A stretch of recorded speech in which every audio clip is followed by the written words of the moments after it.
think I hate the brand split more than any part of wrestling continuity. It's something that, on the face of it, should be so simple. Too many wrestlers, cut the wrestlers in half, not like that. They live on their separate islands, giving you a reason to tune into both shows. Easy. Nothing is ever easy. The draft only happened a few weeks ago, and it's already been bollocksed. Here's how. I'm Adam from WrestleTalk, and here are 10 ways WWE has already ruined the brand split. Number 1, SmackDown stars competing for Raw Championship. This is a nice simple one to start off with, so let's have a brief recap. Roman Reigns is both the Universal and WWE Champion, an undisputed champion, if you will, and has not defended the belts separately since he won them at WrestleMania last year. Triple H announced on Raw that because no one can beat Special Roman, and he doesn't defend his belts that much, we're going to crown a new consolation prize champion that will be exclusive to the brand that Roman isn't on because Roman's too special. Roman's put on SmackDown, which means the new World Heavyweight Championship is exclusive to Raw. Fast forward just a few days later, and Wade Barrett said on SmackDown that SmackDown wrestlers will be wrestling in the tournament to crown the new World Heavyweight Championship that's supposed to be exclusive to Raw. This is so needlessly complicated because either you just have the Raw guy win the tournament, thus rendering the finals predictable and redundant, or you have a SmackDown guy win it to swerve you and your friend Mark, and either they get drafted to Raw, which makes the draft redundant, or you have that guy stay on SmackDown, leaving Raw without a belt again.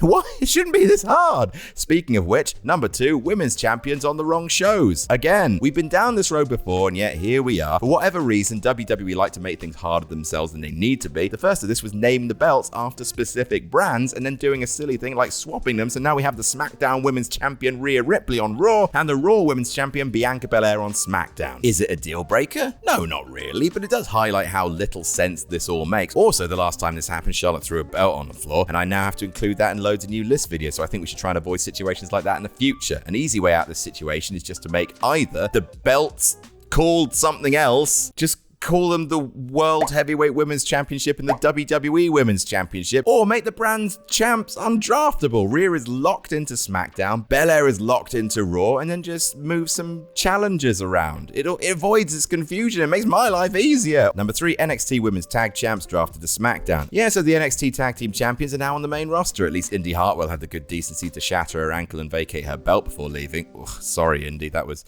Yeah, sorry about that. Full disclosure, we're recording this before SmackDown has aired, so they might do something awesome on that show and make this entry look really stupid and I'll look like a massive lobster head. So if they do, feel free to leave a comment down below that tells me I'm a massive lobster head. But if they don't, then they may as well meld their belts with the other women's tag team champions. It's not like there's a plethora of tag teams in the NXT women's division vying for the belt, as the only other big team were also drafted to Raw. And speaking of tag team champions, number 4, what's going on with the other tag team champions? Does anyone know? Are Roman's belts 2 belts, or is it 1 belt? Because Kevin Owens and Sami Zayn's belts are definitely 2 different championships because the Usos have defended them separately. And they're not just 2 because there's 2 belts. I mean, they said on Backlash that while Kevin and Sami have been drafted to Raw, they can also be on SmackDown because they're the tag champions of that show, which is great. But if that's the case, why couldn't Roman also be on Raw? Since he's also the champion of that brand, there's no consistency to this whatsoever. Wait, hang on.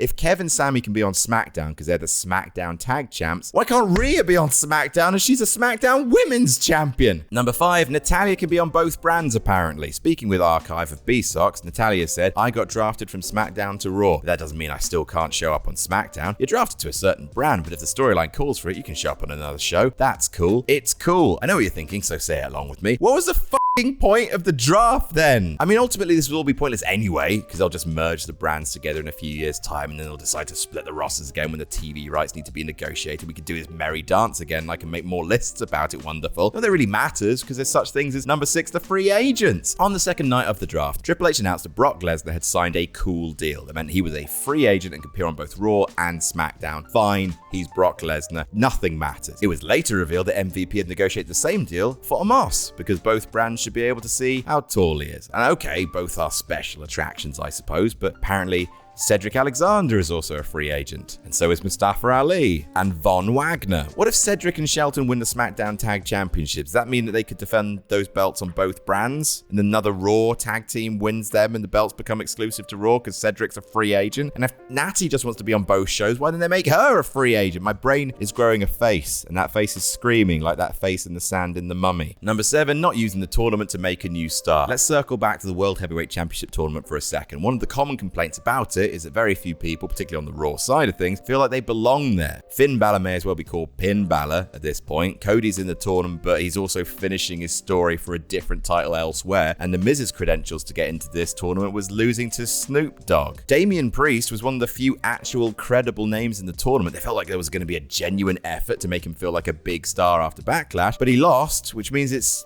set to win. Had the tournament been Raw exclusive, which would make sense, you could have a longer tournament with more rounds of singles matches and allow some new names to shine. They don't need to win, just get some good showings. Chad Gable, Xavier Woods, Dominic Mysterio, even an NXT call-up like JD Madonna. Use this tournament to establish a new main event scene. Don't use it to have number 8, Shinsuke Nakamura in Miz Card Vortex. Welcome back, Shinsuke. Time to get pin-skate. Old Naka's actually started the match looking fired up, almost as though he's been told he was going all the way and feeling newly inspired, but alas, he didn't have the pedigree. If you're really not giving Damian Priest a title, then wouldn't it be better to have Priest be the fall guy here? Because I'm not trying to bag on Damian, he was still hurt from his quadruple B, his Backlash Bad Bunny beatdown, so it wouldn't have done him any real harm because it makes storyline sense. Instead though, Nakamura not only lost, but by the end of the show he was entering into a new feud with none other than the Miz, who at this point is essentially the new Dolph Ziggler of NXT, just seems to be there to wrestle NXT call-ups or returns for their first feud back. Number 9, The Way. WWE has already said that a lot of the main roster doesn't watch NXT, but like all good rules, that's made to be broken, even if doing so doesn't make a lick of sense. On this week's Raw, we got a backstage segment in which Indy Hartwell was hanging out with Candice LeRae, Johnny Gargano, and Dexter Lumis. In other words, NXT faction, The Way. They did this without a word of explanation, not even a simple video package to explain why these guys are all pals, so now anyone who doesn't watch NXT has just been left scratching their heads. But then that's nothing new when it comes to how this lot have been booked. How has Mr. Takeover Johnny Wrestling done almost nothing since coming back? NXT continuity is a good thing in general, but at least explain it. For those who are new to the story, you can't have your cake and eat it, as they say. Although what else are you supposed to do with cake? And number 10, Cody Rhodes will never get to finish. The never-ending story. Seriously, where is this all going? Are we really now waiting until WrestleMania 40 for any chance of Roman Reigns losing the title to Cody in the rematch everyone wants? What happens in the meantime? It seems as though Cody is going to spend the next few months in pursuit of a title he never wanted, just to kill some time until we get into WrestleMania season, and everyone forgets it was a brand split in the first place. If that's the plan, it's just as bad for Roman as it is for Cody. The list of credible opponents on SmackDown who remain serious contenders to dethrone a tribal chief is pretty small. How can you sell a pay-per-view on that? And anyway, where would they do it? Money in the Bank in London would be great, but it's not WrestleMania, neither SummerSlam in Detroit, so it feels like we'll be waiting a long time to get what we want, but by then we'll all want it more because Cody will have faced a shed load more adversity, right? Or some bollocks. And that's our list. What's your least favorite thing about the brand split that just happened? Let us know in the comments, and why don't you check out a little clip of last week's list, which is happening right now. But wait, wasn't everyone just super upset about Cody not winning the undisputed WWE Universal Championship and finishing his story? Surely he's the only choice to win this new title, right? Wrong. Wrong forever.